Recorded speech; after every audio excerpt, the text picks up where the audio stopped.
بسم الله الرحمن الرحيم. Al-Qaidah Al-Kubra Ats-Tsalitsah, Al-Masyaqqatu Tajlibut Taisir. Kita akan bahas kaidah kubro ketiga ya. Kaidah kubro yang ketiga dari 6 qawaid kubro, yaitu al-masyaqqatu tajlibut taisir. Ya, terjemah bebasnya al-masyaqqah, kesulitan itu, tajlibu, bisa memberikan at-taisir, kemudahan. Ya, kesulitan itu memberikan kemudahan atau membuka peluang untuk adanya kemudahan di dalam menjalankan suatu hal yang kemudian dihadapi dengan kondisi sulit tersebut. Baik. Wa al-mabahis allati tata'allaqu bihadhil qaidah ya, allati idza tatabba'na an-nazar fi kitab al-wajiz fi idah qawaid al-fiqh al-kulliyah li Syekh al-Burnu yadur atau taduru haula arba'ati mabahis. Jadi pembahasan seputar kaidah ini akan terkait dengan 4 hal. Terkait dengan 4 materi yang kita akan bahas dalam kaidah al-masyaqqatu tajlibut taisir. Al-mabahats al-awwal ma'nal qaidah wa adillatuha. Ma'nal qaidah wa adillatuha. Baik. Wa tsani al-mabahats ats-tsani nazariyatut taisir fi syariatil islamiyah. Nazariyatut taisir fi syariati al-islamiyah. Wa al-mabahats ats-tsalis nazariyatur rukhsah asy-syar'iyyah wa anwa'ur rukhas. Wa al-mabahats ar-rabi' al-qawaidul mundarijah tahtal qaidah. Jadi ada 4 masalah yang akan kita bahas ya. Pertama, definisi kaidah dan dalil yang menjadi dasarnya. Kemudian yang kedua, teori seputar masalah karakter kemudahan dalam syariat Islam. Yang ketiga adalah teori seputar rukhsah ya, rukhsah syar'iyyah, dan juga beberapa jenis rukhsah di dalam syariat Islam. Dan yang keempat ada al-qawaid al-mundarijah, kaidah-kaidah yang menjadi kaidah cabang dari kaidah al-masyaqqatu tajlibut taisir. Kalau tidak salah kurang lebih ada 6 kaidah yang nanti akan menjadi al-qawaid al-mundarijah ini. Ada 6 kaidah al-mundarijah al-mutafarri'ah min al-qaidah al-masyaqqatu tajlibut taisir. Baik.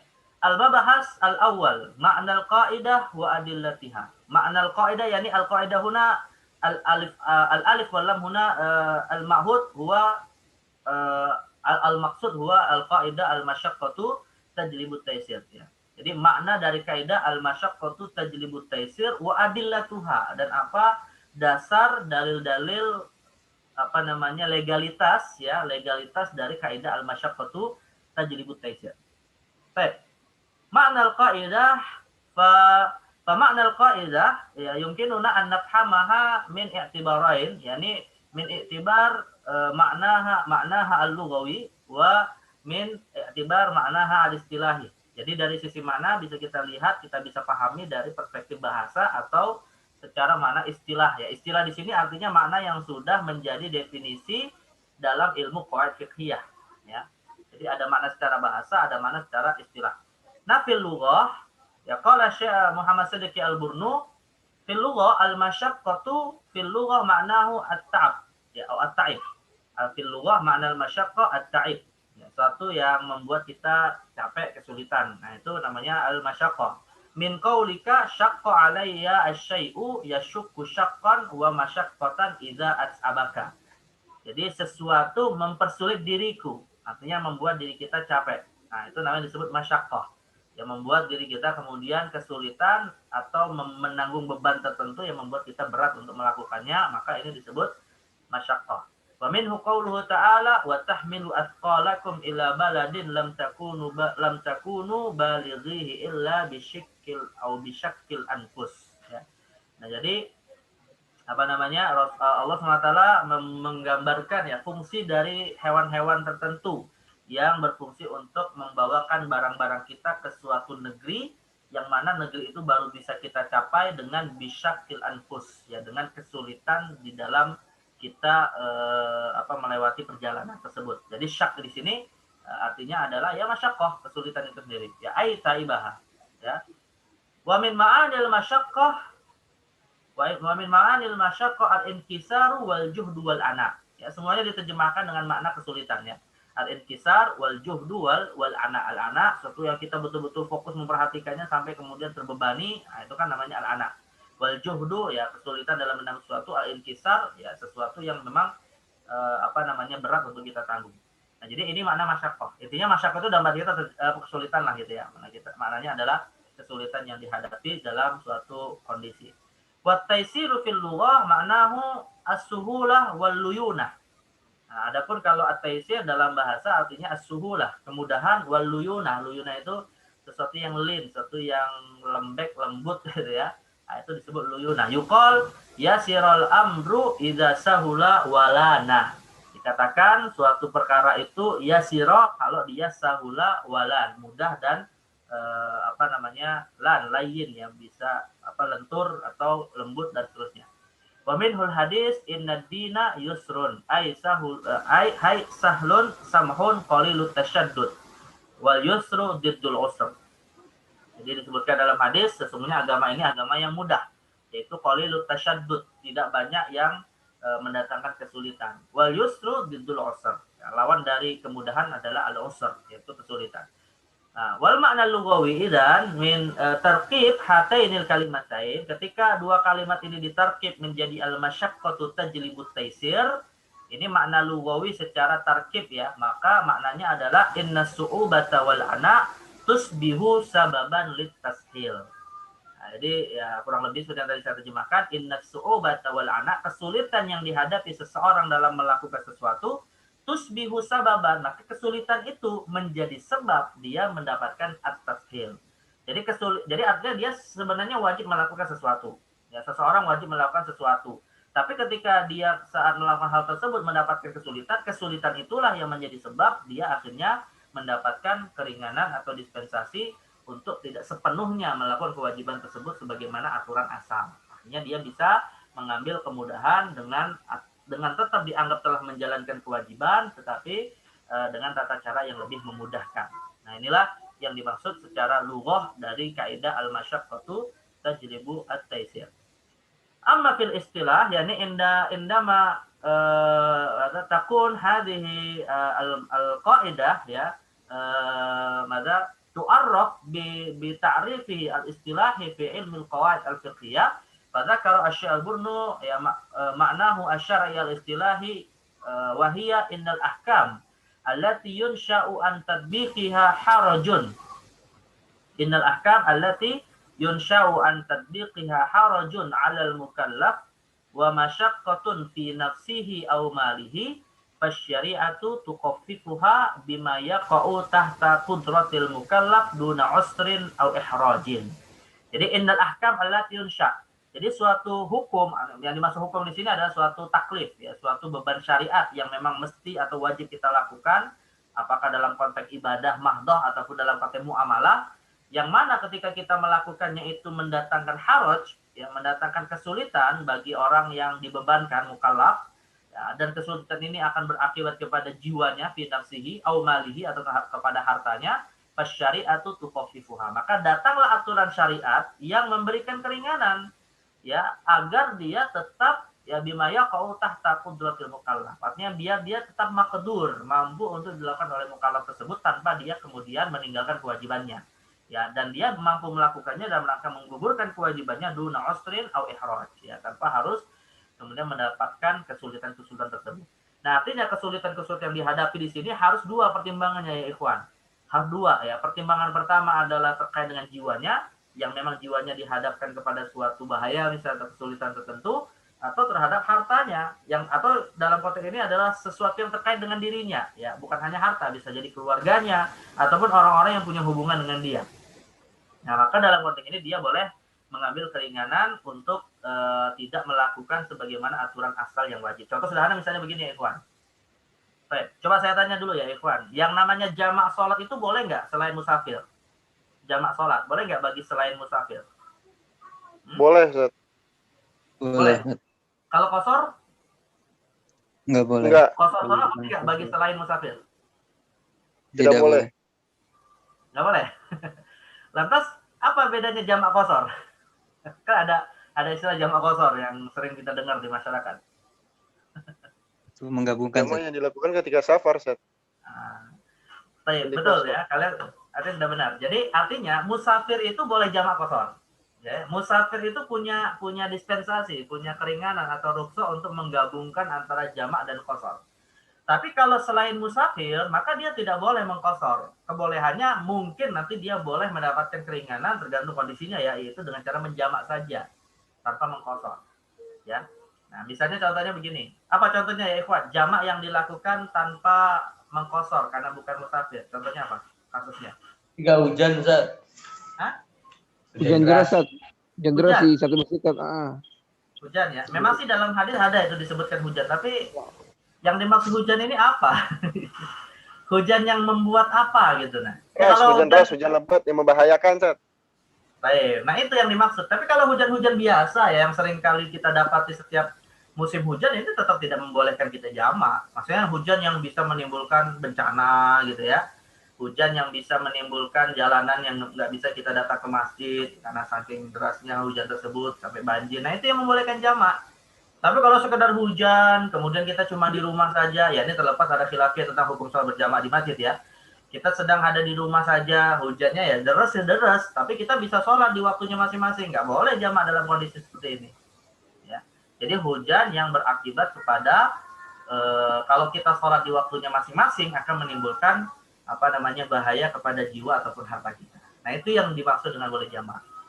Ini kalau terkait dengan diri kita ya. Nah sekarang pertanyaan gini, yang terkait dengan orang lain, ada nggak contoh? Bolehnya jamak tapi ada hubungannya dengan orang lain. Tapi kita dapat dispensasi menjamak. Apa contohnya misalnya?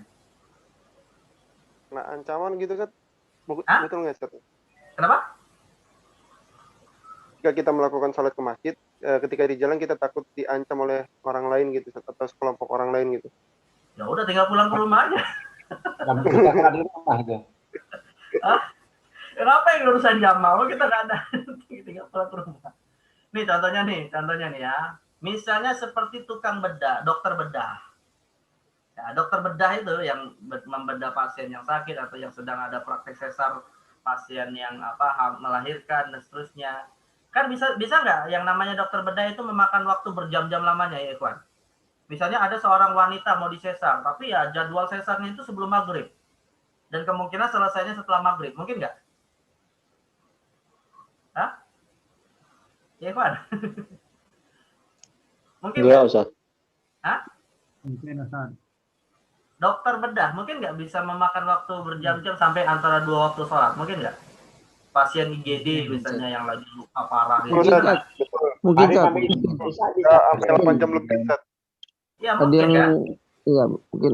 Nah, artinya gini, kan nggak mungkin misalnya ketika waktu sholat maghrib tinggal 10 menit misalnya, kan dia bilang sama pasiennya, maaf ya, ini waktu sholat tinggal 10 menit, saya tinggal dulu. Pasien mau mati. Nyawa orang gila. Ya janganlah gitu ya. Akhirnya tetap dia selesaikan pekerjaannya tersebut karena ingin menyelamatkan nyawa manusia, dan konsekuensinya dia jamak sholat. Bahkan dalam kondisi seperti ini ya, kata Imam Ibnu Hajar Al-Haytami, wajib dia menjamak sholat, bukan lagi pilihan rukhsah, tapi wajib. Ya, artinya kalau misalnya sampai berakibat seseorang itu waktu sholatnya habis dalam rangka untuk menyelamatkan nyawa manusia, maka hukum sholat di luar waktunya itu adalah wajib. Nah, dalam hal ini pilihan dia adalah pilihan dia adalah menjamak ya. Jadi jamak antara maghrib dengan isya, jamak takhir di waktu isya. Nah, itu jadi boleh ya. Artinya kalau kasus ini kan artinya terkait dengan orang lain yang menjadi kepentingan dirinya, yang membahayakan jiwa orang yang dia harus selamatkan gitu ya. Nah, maka boleh dia melakukan jamak takhir. Dan itu bukan musafir, tapi dengan syarat ketika dia nanti menjamak sholat jangan dikosor ya, karena dia bukan musafir ya, dia hanya mendapatkan keringanan untuk menjamak saja. Jadi inilah contoh-contoh ya kasus yang tadi saya katakan bahwa adanya masyaqqah ini tidak hanya fi nafsihi aw malihi, tapi juga ma yata'allaqu bihi ya, ma yata'allaqu bihadzal nafas, apakah min usratihi atau min ghairihi minal muslimin, bal min ghairil muslimin ya. Kalau ada orang yang mau diselamatkan walaupun dia non muslim ya tetap kita prioritaskan keselamatannya, meskipun sampai kemudian kita meninggalkan aturan asal dari ibadah kita dengan mengambil rukhsah. Baik, ini makna al-makna al-istilahi li al-qaidah al-masyaqqatu tajlibu at-taisir. Baik, thumma al-adillah ala hadhil qaidah. Qala Syekh Al-Bunnu rahimahullah taala, li hadhil qaidah adillatun katsiratun minal kitabil aziz wa minas sunnatil mutahharah wa umumatis syari'atin nafiyah lil haraj. Jadi beliau nanti akan menyebutkan sejumlah dalil ya yang menjadi dasar basis legitimasi dari kaidah al-masyaqqatu tajib taisir. Al-Qur'an, sunnah, kemudian umumatus syariah an-nafiyah lil haraj. Umumat di sini maksudnya kaidah-kaidah pokok ya yang menjadi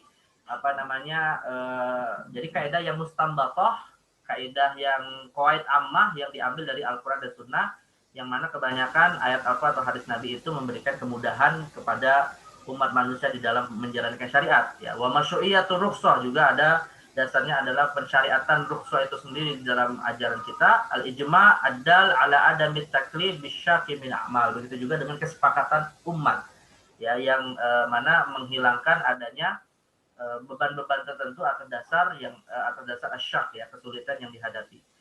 Qala Syekh Al-Burnu wa hiya tilkal adillah allati tushiru ila anna syari' al-hakim lam yaqsud ila taklif bisyaki wal i'nati fihi wa tubayyinu anna asas syariah mabniyun 'ala as-samahati wal yusri dunal i'nati wal usr.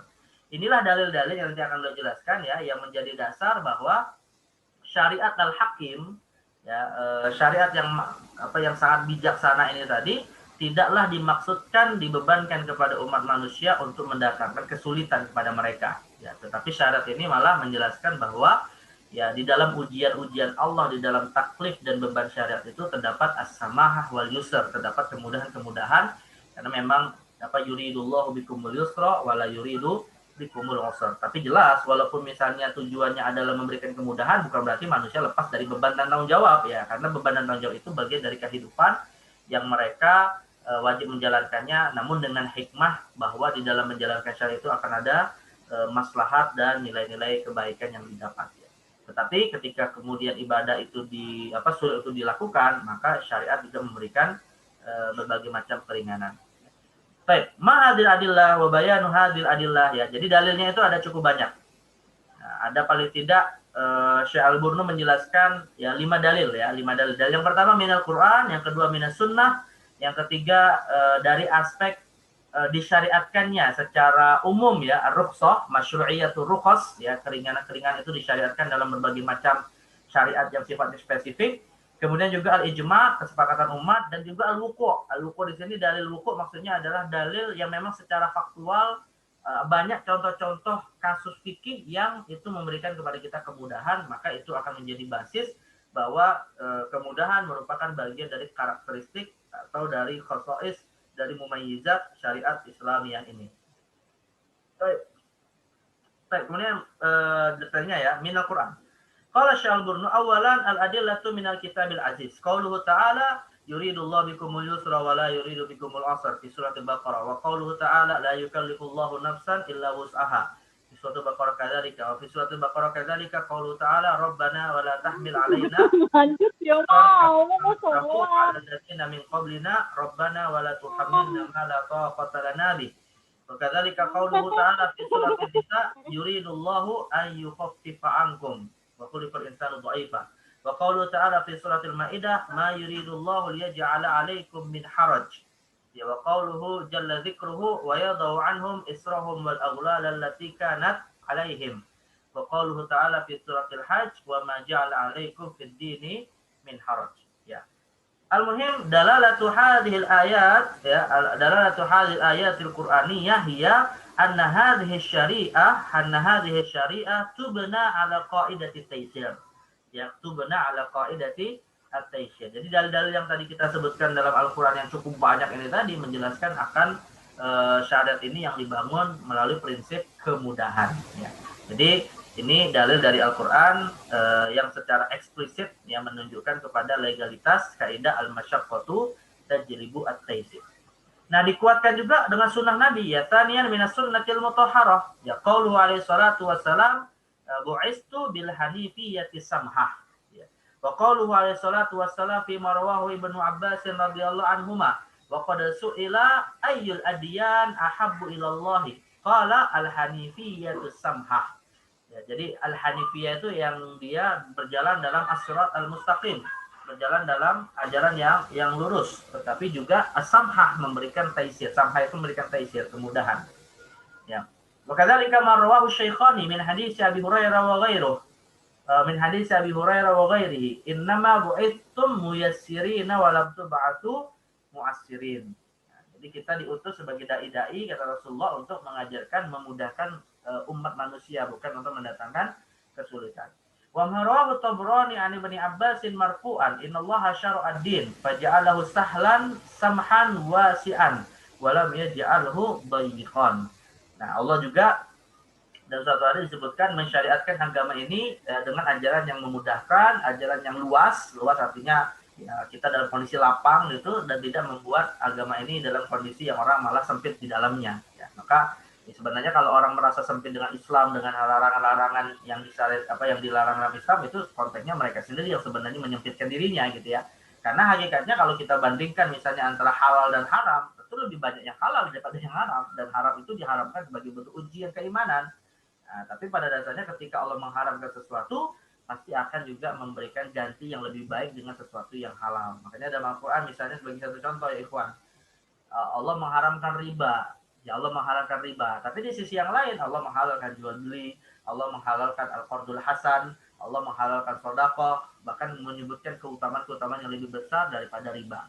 Allah di sisi yang lain mengharamkan bangkai, Allah di sisi lain mengharamkan daging babi, tapi di sisi lain menghalalkan makanan-makanan yang halal atau thayyibah dari berbagai macam hewan yang ada. Ya, nah, jadi artinya kalau kita bandingkan hakikatnya lebih banyak yang memudahkan, yang memberikan keluasan kepada kita. Tinggal yang jadi masalah yang manusia kadang ya ada syahwat yang membuat mereka lebih ingin memberontak kepada ketentuan syariat Allah ini tadi.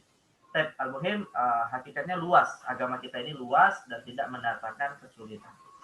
Wa qaulu Aisyah radhiyallahu anha, ya. Nah, perkataan Aisyah terkait dengan kondisi Nabi. Ma khuyyira Rasulullah sallallahu alaihi wasallam baina syai'aini illa ikhtara aisarahuma ma lam yakun itsman. Rasulullah kalau dihadapkan kepada dua hal ya dalam suatu masalah, beliau senantiasa memilih yang paling mudah di antara dua hal tersebut selama itu tidak mendatangkan dosa, artinya selama tidak dalam rangka melanggar aturan syariat. Jadi ada dua pilihan, misalnya begini sederhananya ya. Ketika kita musafir, kita boleh memilih nih antara antara itsmam atau qasar. Ya, ketika kita musafir, kita boleh memilih antara itsmam, salat zuhurnya tetap 4 rakaat atau qasar 2 rakaat. Maka ketika itu dihadapkan kepada Rasulullah, beliau senantiasa memilih yang lebih mudah. Ya, makanya wallahu alam ya, banyak ulama kita mengatakan tidak ditemukan riwayat ya Rasulullah itu melakukan itsmam ketika musafir. Jadi selama beliau melakukan perjalanan, malah sholatnya itu senantiasa dilakukan dengan cara qasar. Makanya ada sebagian ulama seperti Mazhab Zahiri, itu yang ada yang berpendapat qasar itu malah wajib. Karena tidak ada satu riwayat pun Nabi tidak mengqasar ketika musafir. Maka bagi Mazhab Zahiri, hukum qasar sholat bagi musafir itu sampai level wajib. Ya. Tetapi Mazhab mengatakan tidak. Mazhab tetap mengatakan boleh memilih antara itsmam dan qasar. Tapi kalau ingin mengamalkan yang afdal sesuai dengan apa yang dilakukan oleh Nabi, maka qasar lebih afdal daripada itsmam ketika seseorang musafir. Ya, bahkan juga didasarkan kepada hadis bahwa hukum asal salat itu pada dasarnya 2 rakaat kan. As-salatu matna. Ya, tsumma ukirat fis safari wa zidat fil hadar. Salat itu dulunya 2 rakaat, lalu kemudian tetap diberlakukan ketika safar dan ditambahkan ketika tidak safar. Nah, jadi ini menunjukkan Islam mengajarkan kemudahan ketika dihadapkan kepada dua hal, maka Rasul suka memilih yang lebih mudah. Wa qalu alaihi salatu wassalam innallaha ta'ala wada'a ummati al-khata' wan nisyan wa mastukrihu alaihi. Dan juga berdasarkan hadis yang Nabi menegaskan umat ini dianggap tidak melakukan kesalahan atau tidak berdosa ya ketika melakukan sesuatu atas dasar kekeliruan atau lupa atau karena terpaksa. Nah, jadi inilah hadis-hadis yang menjadi penguat ya taukid dari ayat Al-Qur'an terkait dengan samhiyatul Islam atau taisirul Islam fi syariatihi. Baik. Kemudian dikuatkan juga ya mata bata min masyru'iyatir rukhas, juga didasarkan kepada ketentuan yang disepakati ulama bahwa syariat Islam ini memberikan banyak kemudahan, rukhsah. Jadi masyru'iyah itu disyariatkannya sesuatu dari kemudahan-kemudahan beragama. Qala Syalburnu wa hadza amrun maqtu'un bihi wa mimma ulima min dinil ummah bid-darurah Dan perkara ini bahwa syariat Islam itu memberikan banyak dispensasi dan keringanan atau rukhsah ya, yang nanti akan ada konsep sendiri kita bahas, itu merupakan perkara yang maktu'un bihi, sesuatu yang disepakati, yang sudah sifatnya qat'i, yang tidak boleh diingkari oleh siapapun yang beragama Islam. Jadi setiap muslim wajib meyakini bahwa di dalam Islam ada yang namanya rukhsah ya, dan ini termasuk mimma ulima min dinil ummah bid-darurah, sesuatu yang pasti diketahui oleh setiap muslim ya. Nah, jadi keringanan-keringanan syariat ini merupakan bagian dari merupakan bagian dari pensyariatan keringanan ini bagian dari penjelas akan karakteristik ajaran Islam yang memberikan kemudahan dan menjadi legalitas dari kaidah al-masyaqqatu tajlibut taisir. Nah, contohnya karu qasil qasri wal fitri wal jama'. Ya, seperti keringanan mengqasar salat atau tidak berpuasa al-fitar atau melakukan jamak salat. Wa tanawul al-muharramat fil ittirar, atau makan sesuatu yang haram dalam kondisi ittirar, dalam kondisi darurat ya. Fa inna hadza namtun yadullu qat'an ala mutlaqi raf'il haraji wal masyaqqah. Nah, ini sebagai satu contoh yang secara tegas qat'an, yang secara pasti ya, dan juga bersifat mutlak bahwa syarat ini tidak ingin membebankan sesuatu yang berat kepada umat. Wa kadzalika ma ja'a fin nahyi 'anit ta'ammuki wa takalluf, dan juga adanya larangan untuk kita mempersulit diri sendiri dalam beragama. Wa an kulli ma yusabbibul inqita' an dawamil a'mal, dan juga larangan untuk kita melakukan sesuatu yang bisa membuat aktivitas duniawi kita itu berhenti, artinya membuat kita kemudian kesulitan dalam menjalankan kehidupan duniawi. Maka syariat memberikan keringanan agar ma'isyah, agar kehidupan duniawi kita yang juga menjadi kewajiban untuk manusia memakmurkan dunia ini tetap berjalan dengan baik. Walau kana syari'u qasidan lil masyaqqati fit taklif lama kana tamma tarakhusin wala takhfifin. Nah, kalau seandainya syarat ini tidak menghendaki adanya kemudahan di dalam ajaran Islam, ya tentu tidak akan ada ditemukan konsep-konsep tentang keringanan-keringanan ini tadi. Nah, jadi masyru'iyyatur rukhsah tadullu ala hujjiyati al-qaidah al-masyaqqatu tajlibu at-taisir. Baik, kemudian yang berikutnya adalah ijma, ya, kesepakatan umat. Ya, rabi'an al-ijma' ala adami wuqu'it taklif bisyaki min a'mal. Kesepakatan umat khususnya adalah kesepakatan para ulama yang mereka memang sepakat tidak ada wuku' taklif, tidak ada yang namanya pembebanan yang sifatnya bisyak, ya, pembebanan yang itu mendatangkan kesulitan di dalam kita menjalankan aturan syariat. Artinya aturan syariat itu ya jamaah sekalian, ya ikhwan sekalian, hakikatnya bisa dilakukan oleh setiap muslim. Syariat Islam itu hakikatnya bisa dilakukan oleh setiap muslim, ya. Tetapi ketika kemudian tidak bisa, maka yang tidak bisa melakukannya itu dapat pengecualian. Ya, dapat pengecualian, bukan berarti tetap dibebankan, tidak. Nah, maka hukum asalnya semua syarat itu pada dasarnya bisa kita lakukan. Sholat misalnya ya, selama manusia punya akal dan dia tetap beragama Islam, ya sholat akan bisa dilakukan kapanpun. Meskipun dalam kondisi fisiknya yang nggak bisa bergerak, dengan isyarat mata, bahkan dengan isyarat hatinya. Nah, itu sudah bisa dia menjalankan kewajiban sholatnya. Sampai kemudian akalnya tidak berfungsi. Karena yang menjadi mana atau taklif, yang menjadi dasar manusia itu dibebankan aturan syariat adalah al-akal. Ya, mana atau taklif wal akal, kata para ulama. Nah, jadi selama akal manusia masih berfungsi, ya beragam syariat masih bisa kita jalankan sebagai bentuk ibadah kepada Allah Subhanahu wa taala. Dan itu dilakukan sesuai dengan kondisi yang sedang dihadapi. Kalau misalnya nggak bisa, ada keringanan sebagai penggantinya. Nah, itu artinya intinya umat Islam tidak akan kemudian meninggalkan syarat ini dalam kondisi apapun dengan adanya berbagai macam aturan-aturan yang memberikan kesesuaian dengan kondisi yang sedang dihadapi.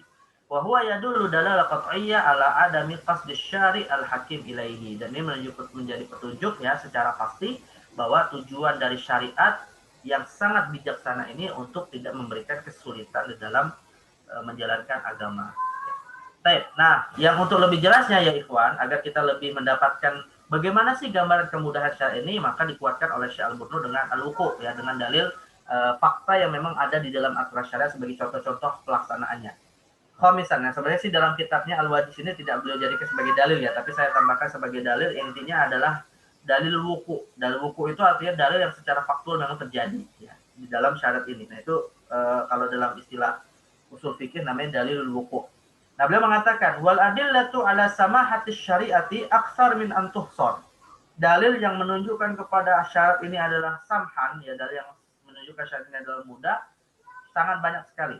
Maksud dalil di sini adalah fakta-fakta syariat ya yang memberikan kemudahan. Li'anna ahkam syariah ya li'anna ahkam syariati kullaha mabniyatun 'ala taysiri wa masalihil ibad. Wa kaifa la takunu kadzalik wa hiya syari'atu samha allati ja'ala syari'al hakim min ahammi maqasidiha. Ya, bahwa syarat ini semuanya pada dasarnya adalah kemudahan gitu ya. Dan bagaimana tidak dianggap sebagai ajaran yang memudahkan, karena pada dasarnya tujuan terbesar atau salah satu tujuan utama dari disyariatkannya agama ini adalah min ahammi maqasidiha maslahatul ibad. Kita ini diwajibkan menjalankan syariat itu ya ikhwan, bukan karena kemaslahatan untuk Allah SWT. Allah itu tidak butuh pada apa-apa. Walam yakul lahu kufuwan ahad. Tetapi hakikatnya dibebankannya suatu aturan syariat kepada umat manusia itu semuanya sepenuhnya untuk maslahatul ibad. Ya, semuanya untuk kemaslahatan hamba itu sendiri. Apakah dalam dunyahum, dalam urusan duniawinya, terlebih nanti dalam urusan ukhrahum, jadi akhirat. Wadarul mafasid wal masyak anhum. Dan juga syarat ini diturunkan untuk menghindarkan mereka dari berbagai macam kerusakan dan juga kesulitan. Nah, jadi makanya kata Imam Abu Isa Asy-Syatibi ya, ini kitab yang menjadi rujukan Maqasidus Syariah, Al-Muwafaqat fi Usulis Syariah. Nah, itu beliau mengatakan bahwa di antara maqasid utama ya atau tujuan syariat yang paling utama itu adalah di maslahatil ibadi fil ma'ashi wal ma'ad, ya, dalam kehidupan dunia dan juga nanti di akhirat. Nah, itu tujuan utama dari Maqasidus Syariah. Ya, tentunya nanti detailnya ada 5 maqasid itu ya, hifdzuddin, hifdzun nafas, hifdzul mal, hifdzul aqal, dan hifdzul irdi wan nasabi. Jadi ini konsep yang menjadi dasar disyariatkannya berbagai macam kemudahan. Nah, apa saja contohnya? Ya, contoh-contohnya. Falau anna kulla wahidin la yantafi'u illa bima huwa mulku wa la yastawfi illa mimman alaihi haqquhu wa la ya'khudhu illa bikamalihi. Nah, kalau seandainya seseorang tidak bisa memanfaatkan sesuatu kecuali sepenuhnya itu menjadi miliknya, atau seseorang tidak bisa menggunakan sesuatu kecuali memang dia berhak untuk menggunakannya 100% ya. Wala ya'khudhu illa bikamali, dan dia tidak bisa mengambil barang yang dia butuhkan kecuali betul-betul itu miliknya secara sempurna. Wala yata'ata umurahu illa binafsihi, dan dia tidak bisa mendapatkannya kecuali dengan usahanya sendiri tanpa ada kaitan dengan orang lain. Lakana fi dzalika masyaqqah 'azimah, maka itu adalah suatu kesulitan yang besar. Ya, karena manusia itu tidak bisa hidup sendiri. Walakin hirsan minasyari al-hakim ala maslahati ibadihi wa daf'anil masyaqqati anhum sahala al-amra bi ibahatil intifa'i bi milkil ghairi bi tariq. Nah, maka berdasarkan prinsip syariat yang ingin mendatangkan kemaslahatan bagi hamba, wa daf'anil masyaqqah, dan juga untuk menjauhkan mereka dari kesulitan, maka jika seorang hamba ingin membutuhkan sesuatu, diberilah kemudahan, diberilah dia fasilitas yang dimubahkan, yang dibolehkan baginya untuk memanfaatkan kepemilikan orang lain, tapi dengan jalan yang juga diakui oleh syariat. Caranya bagaimana? Bitoriqil ijarah, lewat akad ijarah, ya jual jasa, wal i'arah, akad pinjam meminjam, wal qarad, akad hutang piutang, wabil isti'anati bil ghairi wakalatan, atau meminta bantuan orang lain dengan akad wakalah, ya, mewakilkan sesuatu, wa idaan, atau menitipkan sesuatu, wa syarikatan, atau bekerja sama dalam akad syarikah, ya, wa mudorobah wa musaqah. Syarikah, mudorobah, musaqah ini akad terkait dengan usaha bersama. Bedanya kalau syarikah adalah modal masing-masing dari dua pihak yang bersyirikat. Sedangkan kalau untuk mudorobah, maka ini salah satunya adalah pemodal, salah satunya adalah amil, ya, yang bekerja untuk menjalankan usaha. Tapi intinya itu adalah bentuk usaha bersama yang nanti keuntungannya dibagi hasil sesuai dengan kesepakatan. Wa musaqah, begitu juga dengan hak bersama atas suatu kepemilikan sumber air misalnya. Wabil istifa'i min ghairil madyuni hiwalatan, atau bisa juga ya suatu hutang itu terpenuhi meskipun dia tidak menunaikannya langsung lewat jalur akad hiwalah, yaitu dibebankannya hutang itu kepada pihak lain yang ingin membantu dia. Jadi tidak mesti dia sendiri kalau ada pihak yang ingin membantunya. Namanya disebut dengan hiwalah.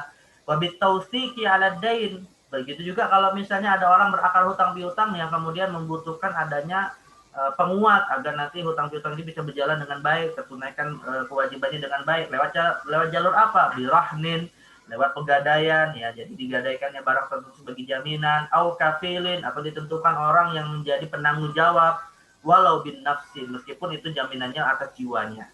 Nah, maka ini juga kemudahan dalam akad-akad yang disebutkan. Wa bi isqati ba'did daini, atau misalnya bisa juga kewajiban menunaikan hutangnya ini dipotong sebagiannya dengan jalur sulhan. Ya, dengan jalur sulhan, adanya surah kesepakatan untuk memotong beban hutangnya, atau malah dibatalkan secara keseluruhan. Namanya disebut dengan ibra.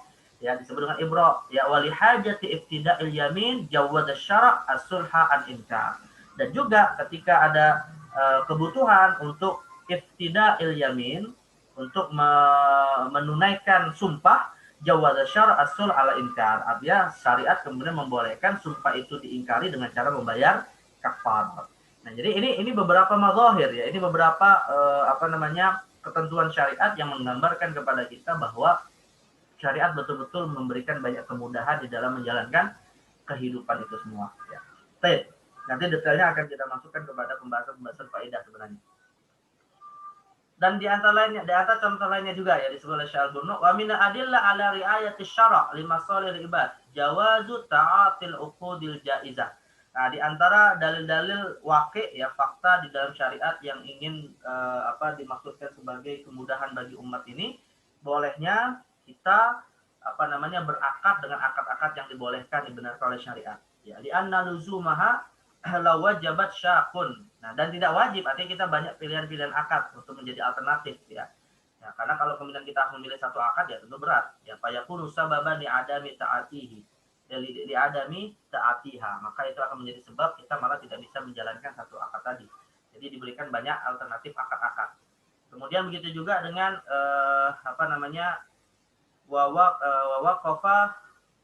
wawaqfu azlil wakili wal qadi ala wawaqfu azli al wakili wal qadi ala ilmihima bil azli daf'al haraj, atau memberhentikan orang yang sedang bermuamalah, atau dua pihak, atau orang yang berkewajiban menjalankan amanah pihak lain ya sebagai wakil ya, begitu lewat hakim, atau wa waqfu azlil wakili wal qadi ala ilmihima bil azli. Bil azli ini artinya kan membatalkan ya.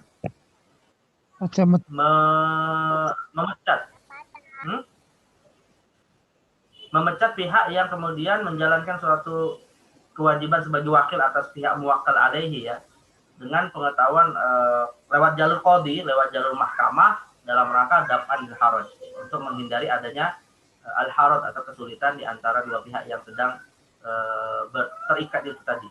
Wa minha masyru'iyyatul wasiyah 'indal maut liyatadarakal insanu ma farata fihi fi hali hayatihi. Begitu juga disyariatkannya wasiat ya sebelum dia meninggal atau menjelang dia meninggal, untuk bisa memenuhi hak orang lain yang mungkin saja dia lalai dipenuhi saat dia masih dalam kondisi hidupnya itu masih stamina-nya masih kuat. Maka diberikanlah syariat wasiat. Wasiat itu artinya pemberian yang nanti akan ditunaikan setelah dia meninggal. Wa minha isqatul ismi 'anil mujtahidina fil khata'. Begitu juga syariat syariat menganggap tidak berdosa seorang mujtahid yang melakukan ijtihad meskipun jatuh kepada kesalahan, selama itu dilakukan atas dasar ijtihad. Wa taysir 'alaihim bil iktifa'i bil dhanni dunal qat'i wal yaqin. Yang mana bagi seorang mujtahid dicukupkan atau boleh bagi mereka melakukan suatu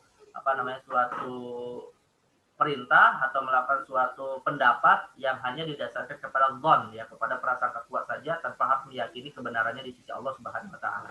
Atau misalnya kalau kita sholat mau memastikan arah kiblat ya cukup dengan dhon saja ya, tidak mesti kita mendapatkan kepastian itu adalah kiblat, kecuali kalau misalnya di tengah kita sholat kemudian berubah ijtihadnya ya harus berubah. Tapi kalau misalnya sudah lewat dhon, kemudian kita sholat ke arah kiblat yang kita tadi anggap itulah yang paling kuat ya dhon kita, terbukti kemudian keliru, ya soal kita tetap sah dan tidak diulangi.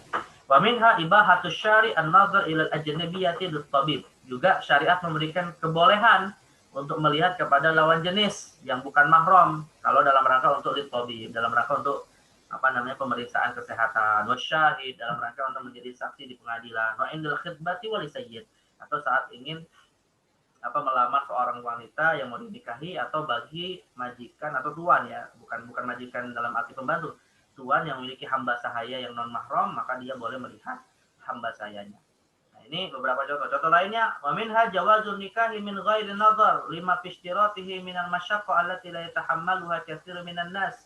Begitu juga boleh menikah, melakukan akad nikah meskipun tidak tahu pasangannya gitu ya.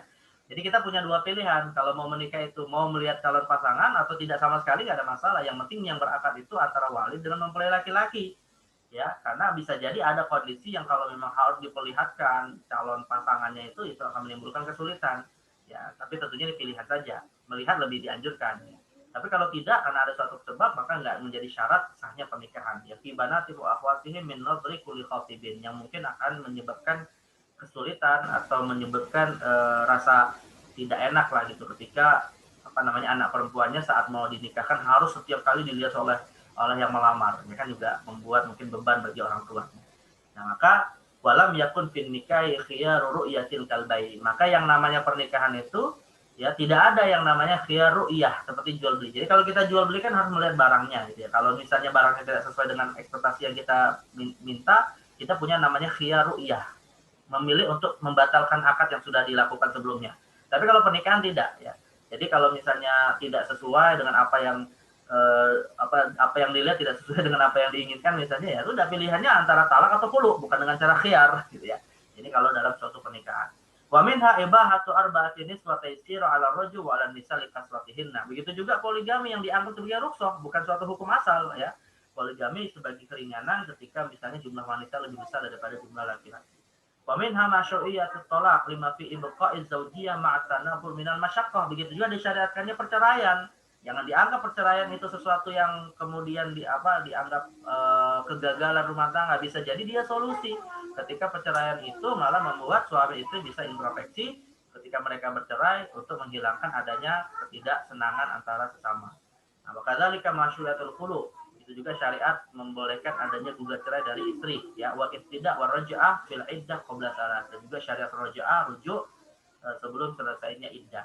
Wa minha masyru'iyatul kafarah fi dzihari wal yamin. Begitu juga disyariatkannya membayar kafarat dalam kasus zihar atau sumpah yang dibatalkan. Taysira 'alal mukallafin, sebagai kemudahan bagi mukallaf kalau dia ingin membatalkan ucapan ziharnya atau ucapan sumpahnya dengan cara membayar kafarat. Wa kadzalika takhir fi kafaratil yamin li takririha. Begitu juga memilih ya antara beberapa kafarat sumpah yang diberikan oleh syariat, memilih antara membebaskan budak, memberi makan 10 orang fakir miskin, atau memberikan pakaian kepada 10 orang fakir miskin dalam wujud takhir, memilih. Nah, itu juga kemudahan-kemudahan syariat. Intinya ila akhirihi ma fi hadhihi syariah as-sam'ah min ahkam mabniyatun 'ala yusri. Yaitu umumnya syarat ini dibangun atas kemudahan-kemudahan di dalam menjalankan aturannya.